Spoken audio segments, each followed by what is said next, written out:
You mentioned Macron earlier. The French have gone to the polls.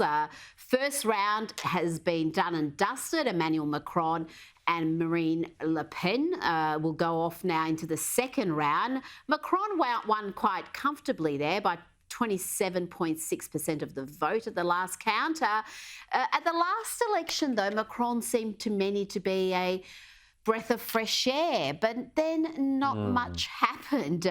You've written about this. You said the French public will once again vote for revolution, and having so voted, they will then spend the ensuing years resisting all change. Are the French that predictable, Douglas?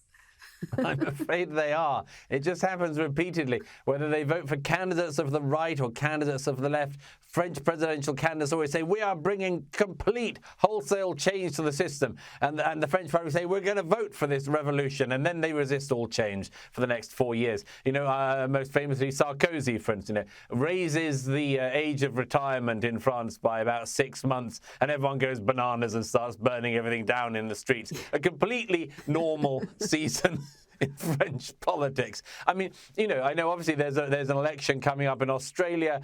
Everybody always laments their own political system and wonders how it could be done better. But the French system really is one of the worst, because you have you have on the one hand the ability to break the stranglehold. On the other, you have this two-round system. So the main parties in France, the traditional parties of left and right, have actually performed extremely badly.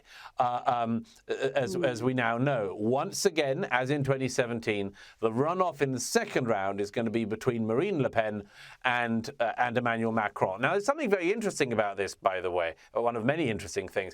Macron himself, of course, came right through the middle at the last election in 2017, basically didn't have a party. He created En Marche, his party, and then having won the presidency, had to find people to sort of run for parliament for his party.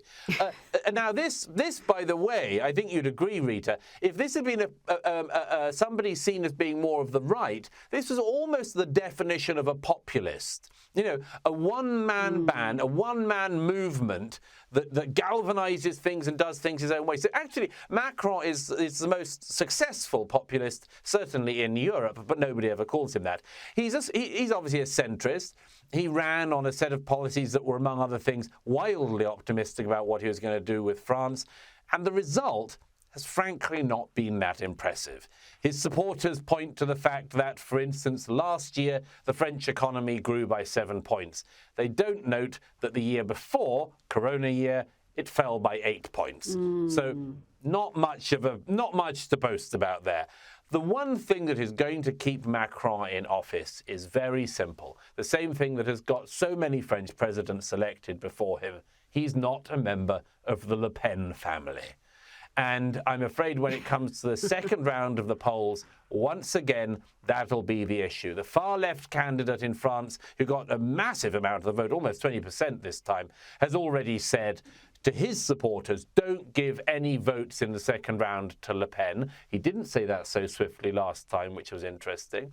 But last time, of course, what was it, about 2/3 to 1/3, Macron won the vote over Le Pen. I think this time it'll be tighter, but I think we're very unlikely that there's going to be a real upset in French politics.